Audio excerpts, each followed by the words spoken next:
Family wiped their feet on me, but when they found out that I earned a significant amount of money a month, they changed dramatically and asked for money help. But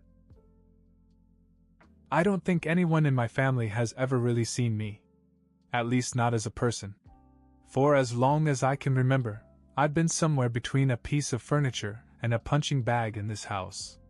I could talk, sure, but nobody listened. They'd cut me off mid-sentence, or just ignore me altogether, as if I were a fly buzzing around the room.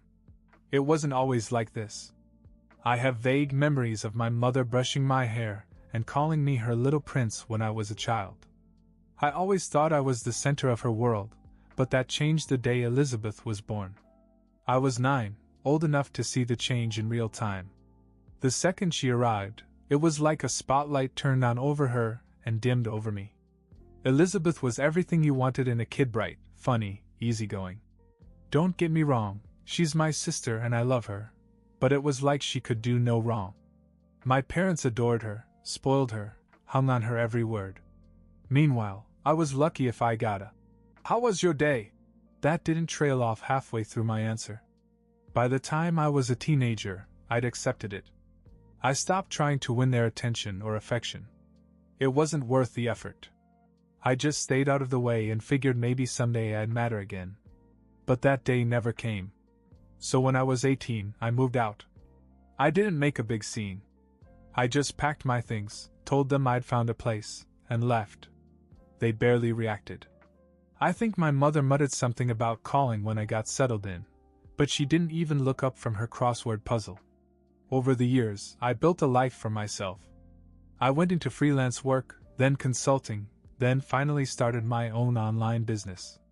It took time, but I figured things out. Money wasn't tight anymore. In fact, I was doing really well. Well enough that I could afford to buy a new car, an SUV right off the lot, fully loaded. It was a promise I'd made to myself years ago that when I finally bought my first car, it wouldn't be some beat-up hand-me-down. It would be something new. The funny thing? I didn't even tell them. Not because I was hiding it, but because I'd stopped updating them on my life years ago. Why should I? They didn't seem to care about anything I did. Which brings me to the day I pulled into their driveway. It had been a few weeks since I'd last spoken to them, and my mom had called to ask if I could help with some things around the house. They needed someone to fix a fence or something. I didn't mind. Despite everything, I still felt this strange pull to help them when they asked. Old habits die hard, I guess.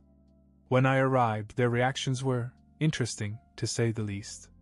My dad came out first, and his jaw practically hit the floor when he saw the SUV.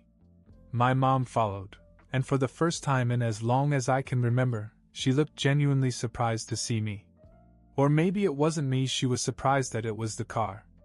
And just like that, the energy shifted. As soon as I got out of the car, my mom rushed over, her eyes glued to the SUV. She didn't even say hello at first. "Is this yours?" she asked, as if she couldn't believe it. "Yeah," I said, keeping it casual. My dad walked around the car, whistling to himself. "This is a nice car.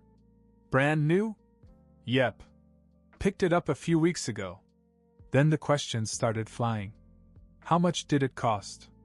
How could I afford it? What was I doing these days? I didn't want to be secretive, but I didn't want to give them my financial breakdown. I just said, "I'm doing fine. I'm making 5 figures a month now." The silence that followed was almost comical. My mom blinked a few times, then said, "5 figures? A month?" "Yeah," I replied. She grabbed my arm and led me inside, telling me I couldn't work on the fence without eating first. My dad followed, talking nonstop about how impressive it was that I'd bought such a car. For the first time in years, I felt like they saw me, but not in the way I'd always wanted.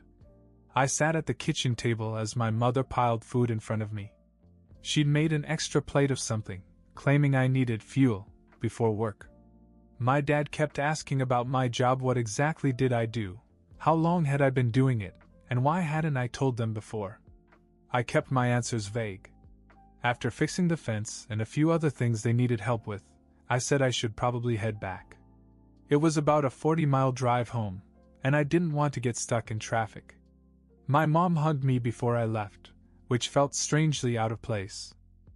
My dad patted me on the back and said something about how proud he was of me. The whole day felt surreal.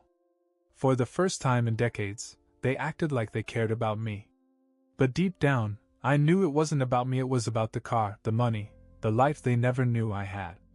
The next morning, my phone rang. It was my mom. "Can you come over again today?" she asked. "Why? Is there something else that needs to be fixed?" No, she said quickly. "We just thought it would be nice to have you over for lunch. You know, spend some time together." It was strange, but I agreed. I didn't have much else going on, and I was curious to see what this was all about. When I got there, they were waiting for me at the door. My mom had made a full spread salad, sandwiches, pasta, even dessert. My dad poured me a drink and told me to sit down, that they just wanted to talk. But as soon as the plates were cleared, the real conversation began. After lunch, we were all sitting around the table, and the mood changed. My mom cleared her throat and said, "So we were thinking, since you're doing so well now, maybe you could help out a little." I raised an eyebrow. "Help out with what?" "Well," she began, looking at my dad, "Elizabeth's college tuition has been piling up. She's such a bright girl, and we just want to make sure she can finish school without any stress. You know how it is." My dad chimed in. "And there's the house, so many little things that need fixing. The water heater is on its last legs. And Elizabeth's car, it's really falling apart. She could use something safer, don't you think?" I sat back in my chair and stared at her. This wasn't a conversation, it was a pitch. I hadn't even processed what they were asking when Elizabeth walked into the room. She'd been out, so she had no idea what was going on. "Hey," she said, dropping her bag by the door. "What's everyone talking about? Your brother's doing really well for himself," my mom said with a big smile. "We were just talking about how he might be able to help out with some things around here. You know, lighten the load." Elizabeth's eyes darted to mine, and I could tell she didn't like the way this was going. She wasn't oblivious, she knew how they treated me growing up. I took a deep breath and said, "I get it. You have things you need help with. But let me ask you something, if I showed up in a beat-up old car, would this conversation be happening?" My mom started to protest, but I held up my hand. "I'm serious. If I didn't have this car, if you didn't know how much money I make, would you still want me here for lunch? Would you still want to spend time with me?" The room went quiet. My dad looked at the floor, my mom fumbled with her napkin, and Elizabeth just stood there, awkwardly frozen. Finally, my mother said, "We are your family. Of course we care about you. But families help each other, right?" I shook my head. Help has to go both ways. For years I felt like I didn't exist to you unless you needed something fixed or moved or dealt with. And now, because I make good money, I'm suddenly worth your attention? That doesn't sit right with me. Elizabeth sat down next to me, breaking the tension a little. "He's right, you know. Elizabeth, this is none of your business." My dad snapped. "Doesn't it?" she shot back. "You've been putting him on the back burner since I was born. Now that he's doing well, you expect him to jump in and solve all your problems? That's not fair." After that, the room was dead quiet. My parents looked like they didn't know how to react. I stood up. "I'm not paying for your debts, or a new car, or college tuition. I worked hard to get where I am, and I'm not here to pay for your lifestyle. I'm sorry, but this is my decision." I expected more arguments, but they just sat there, stunned. I grabbed my keys and walked out. Elizabeth followed me to the door. "I'm sorry they're like this," she said quietly. "It's not right." "It is what it is," I replied. "Don't worry about it." But then, as I was walking to my car, my father came running out, looking frantic. "Wait!" he shouted. I stopped, really confused. "I didn't want to bring this up," he said, "but there's something else. Something serious." I braced myself. What is it? He hesitated, then said, We've been getting calls from a debt collector. It's not just Elizabeth's tuition or the house repairs. Your mom and we could lose the house if we don't pay what we owe soon. This was not what I had expected. I turned to look at my mother, who had come to the door but remained silent. For the first time, she looked truly embarrassed. I felt my chest tighten. How bad is it? Bad, he admitted. We're months behind. They're threatening foreclosure. I couldn't sleep that night. I kept replaying my father's words in my head. We could lose the house. As much as I resented them, I didn't like the thought of them being homeless. They were still my parents, no matter how horrible they'd been. The next morning, I called my dad and told him I was coming over to talk.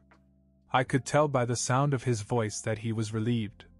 When I got there, they were already sitting at the kitchen table, waiting for me like I was some kind of financial savior. Elizabeth was there too, sitting off to the side with her arms crossed. She looked like she was preparing for another uncomfortable conversation. I've been thinking about what you told me, I said, sitting down, and I've decided to help. My mother's face lit up, but I held up my hand. I'll pay 30% of what you owe, and no more. The smile disappeared instantly. My father leaned forward. 30%? That's it. Do you have any idea how much we're talking about here? I don't care how much it is, I said. That's my offer. Take it or leave it. My mother sighed dramatically. But you're doing so well now. You could help us out a little more, couldn't you? This is your family. I'll help because you're my family, I said firmly. But I'm not going to put myself in a position where I feel used. 30% is generous, and that's what I'm comfortable with. Before they could argue any further, Elizabeth spoke up. You should be happy that he's willing to help at all. If it were me, I'd tell you to mind your own business. Her words were like a sledgehammer. My parents both turned to look at her, stunned. Excuse me? My mother said, her tone sharp. You heard me, Elizabeth replied. You treated him like crap for years. Now you're lucky he's willing to give you the time of day, let alone money. So maybe stop acting like he owes you and say thank you. I sat there stunned. Elizabeth had never taken my side like this before. She'd always been the golden child, the one who could do no wrong. But now she was standing up for me in a way I never expected. Elizabeth, this is none of your business, my father said. It is my business when you treat my brother like an ATM. She shot back. I couldn't help but feel a glimmer of hope in that moment. For so long, I'd assumed that Elizabeth was just like them, oblivious, self-centered, blind to the way they treated me. But maybe she wasn't. Finally, my mother let out a long sigh. Fine, she said, her voice tight. 30%. If that's all you're willing to do, we'll take it. Thank you, I said, standing up. I'll need the details of what you owe so I can figure out my share. Once it's paid, that's it, I won't help again. They nodded, though they didn't look happy about it. When I walked out the door, Elizabeth followed me. Hey, she said. You did the right thing. You don't owe them everything. I smiled. Thanks for saying that in there. I wasn't expecting it. Yeah, well, I don't want to be like them, she said quietly. I hope you know that. For the first time in years, I felt something I hadn't felt from my family in a long time, gratitude. As I drove home, I couldn't stop thinking about Elizabeth's words. Maybe she really was different. Maybe, after all, there was still someone in my family who saw me for who I was. The next day, my dad emailed me a breakdown of what they owed. The total wasn't small, it was the kind of number that made you cringe just looking at it. I figured out what 30% would be and sent them a check by the end of the week. True to my word, I didn't ask any questions about how they got into this mess. I didn't want to know. I told myself I was done after that. They could figure out the rest. A few days later I got a call from my mother. She was oddly cheerful, thanking me for the payment and saying it helped a lot. I was polite but kept the conversation short, thinking that was the end of it. It wasn't. The following week my father called. He started off casually, asking how I was doing and if I'd been busy with work. Then he dropped it. You know, we've been thinking about the future. With everything that's been going on, it might be nice to have a little cushion, just in case. You know, for emergencies. I pinched the bridge of my nose, already annoyed. Dad, I told you, I'm not helping you beyond what I've already given you. Oh, I know, he said quickly. It's just, we're still struggling a bit. And Elizabeth's car dash. I cut him off. No. I was helping with the house. That's all. There was a pause, and then he sighed. All right. I get it. Except he didn't, because 2 days later my mom called, and the conversation went almost exactly the same way. It was exhausting. I also had to remind her that I wasn't a bottomless bank account. But the real kicker came when Elizabeth called me later that night. Hey, she said. I just wanted to warn you they're not letting this go. They keep talking about how they're going to convince you to help more. Seriously? I said, annoyed. I've already given them more than enough. I know, she said. But they're stubborn. It's like they think if they push hard enough, you'll give in. That set me off. What do they expect me to do? Pay off all my debts? Buy a new car? I'm already working my ass off to live my own life. Elizabeth hesitated. If you asked me, I don't think you should give them anything else. They need to learn to deal with their own mess. But what? I asked. They've talked about selling the house. And when they do, they'll expect you to help them find a new place. I couldn't believe what I was hearing. They're already planning their next move? Unbelievable. Elizabeth sighed. Yeah. I hate it. But I just thought you should know. Hearing her side of the story again took me by surprise. I didn't know what was more surprising, that my sister, who had been the golden child all her life, was on my side, or that my parents had no shame in doubling down. Thanks for the warning, I said. I appreciate it. Of course, she said. And I know it probably doesn't mean much, but I'm really sorry they're like this. They don't deserve it. I didn't know how to respond, so I just said, thank you. After we hung up, I sat in silence for a long time. I thought about the years of neglect, the way they'd only come to me when they needed something. And now, even after I'd done more than I was comfortable with, they were still scheming. I realized something then. This wasn't about helping them. It was about control.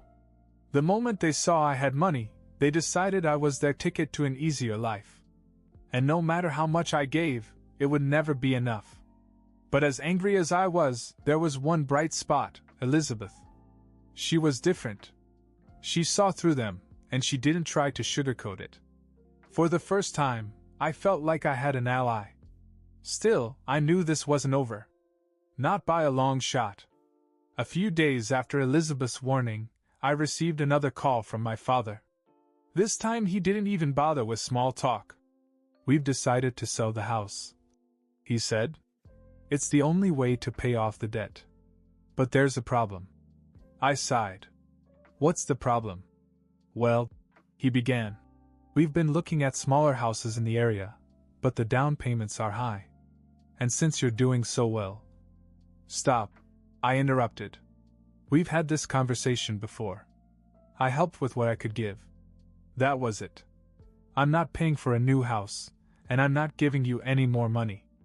My father tried to argue, but I wouldn't have it. You need to stop treating me like the solution to your problems. I'm not.